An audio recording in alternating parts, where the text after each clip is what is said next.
Gran Polo Patriótico, que ya está con nosotros acá en el estudio de Primera Página. Bienvenido.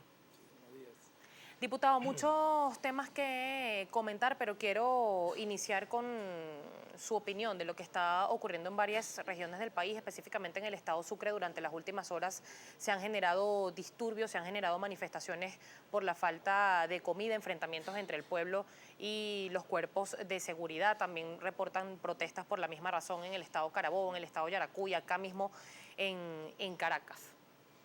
Sí, bueno, fíjate, la situación que nosotros hemos alertado y que viene el Ejecutivo Nacional afrontando a raíz de todo lo que ha sido y lo que nosotros hemos denunciado en reiteradas ocasiones en este programa, es que el espiral de violencia que se venía promocionando en Venezuela utilizando los alimentos de los venezolanos y venezolanas podía generar consecuencias, ¿no?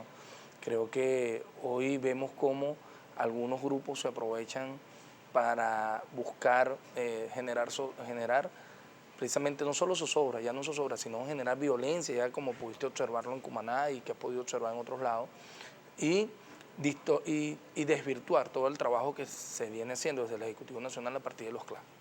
Porque aquí tú tienes que irte a la esencia del problema. ¿Cuál es la esencia del problema?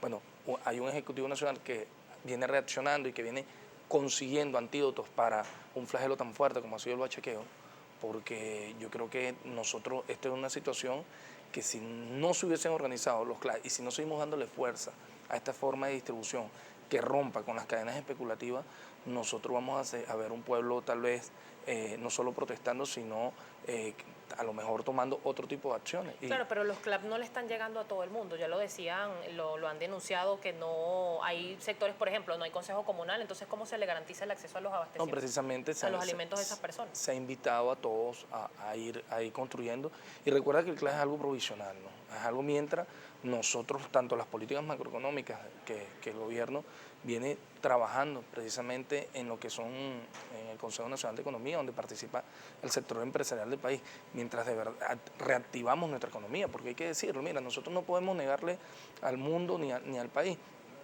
que Venezuela afronta una emergencia económica y que vemos cómo muchas veces cuando, en este caso, a principios de año, el presidente solicitó a la Asamblea Nacional un decreto de emergencia para dar respuesta, si no hubiese sido porque el TCJ avala por ellos, si hubiese sido por la Asamblea Nacional, bueno, que esto tocara a fondo, y de eso no se trata, porque es llevar a los venezolanos a un estado de zozobra, de caos y de violencia. No, yo creo que nosotros tenemos que trabajar para buscar las respuestas y evitar que ocurra lo que ocurrió en Cumaná y ocurrió en otras partes. Diputado, y sobre todo evitar que esa oposición, que no le importa el juego democrático y que no le importa lo que sea por llegar al poder, tome estas situaciones para generar más violencia. Claro, pero es culpa de la oposición en este caso que no haya producción en el país. ¿De quién es la responsabilidad? Porque se han denunciado en innumerables por parte de empresarios que no se están dando las divisas.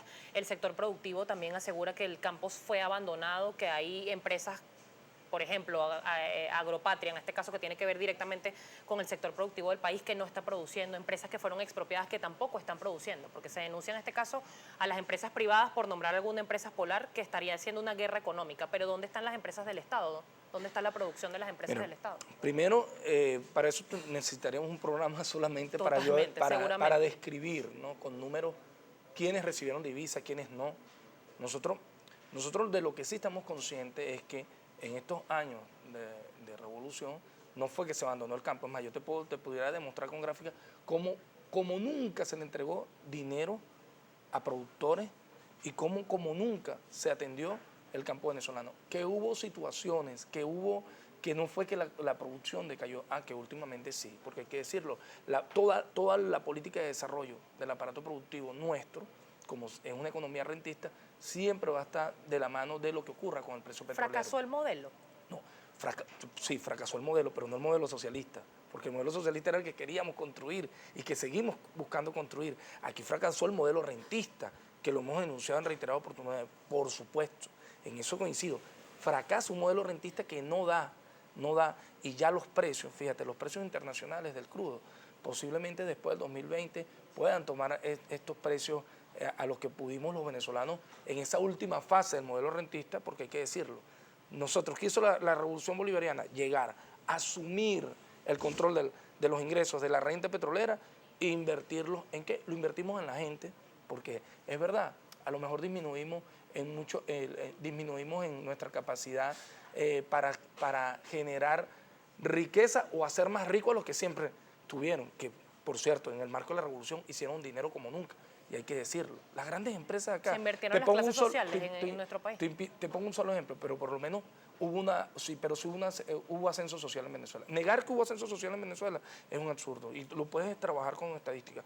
La capacidad proteica del país incrementó, y la capacidad, en todo caso, de inclusión que le dio la revolución bolivariana a los venezolanos y venezolanas, la puedes evaluar tú en las estadísticas. Pero hay un punto que tú tocabas que es bien importante, que es si el modelo fracasó o no. Por supuesto que fracasa el modelo rentista, y hoy la invitación que le hemos hecho a la oposición venezolana es cómo trabajar, cómo asumir que ahora tenemos que sacar el país adelante sin depender del petróleo, cómo asumir que tenemos que construir un aparato productivo que no simple y llanamente sean maquilas que dependan de que el Estado le dé divisa, sino que puedan generar sus propias divisas. Pero mientras eso pasa, ¿cuál es el panorama para los venezolanos? Yo lo comentaba y le hice la misma pregunta al diputado José Manuel Olivares, que estuvo hace segundos sentado en esa misma silla.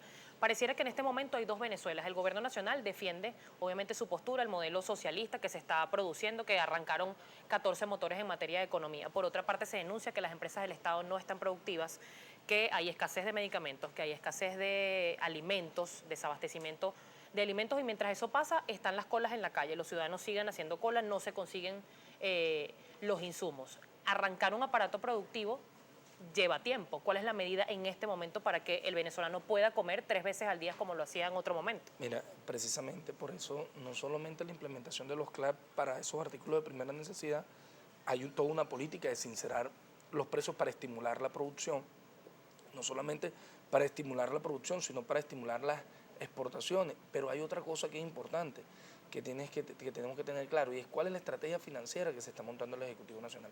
Ayer había un debate en la Asamblea Nacional donde se cuestionaba la posibilidad de nosotros acceder a las reservas que podamos tener en oro y en más de 42 minerales que existen en el arco minero.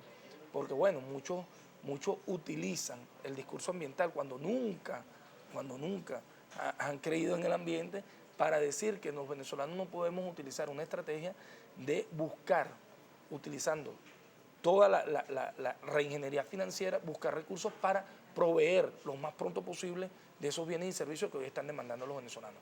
Es necesario reajustar la economía, y en eso se está trabajando. Ahora, que alguien pudiera decir que esto no se previó, mira, lamentablemente no, cayeron los precios, y en esto hemos sido autocríticos. Nosotros en un momento determinado aquí, la República quemaba hasta 12.000 millones de dólares al año nada más financiando viajes de los venezolanos y venezolanas para que fueran a conocer el mundo, que hoy tal vez resolvieran la situación nada más lo que gastábamos en viajes de turismo internacional. Nosotros con eso tal vez resolviéramos hoy la situación de la falta de alimentos. Pero golpeó tanto la economía los llamados raspacupos, como lo ha hecho también quizás las denuncias por corrupción de más de 300.000 millones de dólares que denunció Jorge Jordani.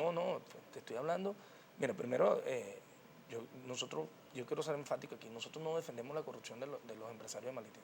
Nosotros aspiramos y hemos exhortado y seguimos exhortando a la fiscal. Quien haya estado allí tiene que ir para eso, y ojalá esas personas no solo fueran presas, sino que sus bienes automáticamente fueran confiscados, los bienes que puedan tener aquí. ¿Por qué ha sido tan pasiva esa investigación? Bueno, no, yo creo que la Fiscalía ha llevado un trabajo, porque es un trabajo donde, esto hay que decirlo, ellos lograron constituir mafias cuasi perfectas de lo que fue el saqueo de divisas. Y te digo algo, el presidente Nicolás Maduro ha sido muy enfático diciendo que él no va, si nosotros volviéramos a tener petróleo en 100, la lógica no es volver al modelo rentista, no es retomar otra vez, comenzar a gastar y no realmente buscar la esencia de lo que podamos producir, porque esto es lo que tenemos que evaluar, o sea, cómo adaptar inclusive los patrones de consumo a los venezolanos, qué es lo que realmente nosotros consumimos y qué es lo que realmente nosotros producimos, porque contradictoriamente muchas de las cosas que más consumimos los venezolanos, nada de eso se produce acá. Por ejemplo, derivado de la harina de trigo. Diputado, precisamente vamos a ampliar ese tema y otros del ámbito del panorama nacional cuando regresemos de la pausa. Me toca despedir este corte. ¿Su cuenta en Twitter, diputado? arroba UCBELPSV. Arroba UCBELPSV y arroba Primera Página, su vía de contacto con nosotros. Vamos a estar revisando su participación al regreso de la pausa. Ya venimos.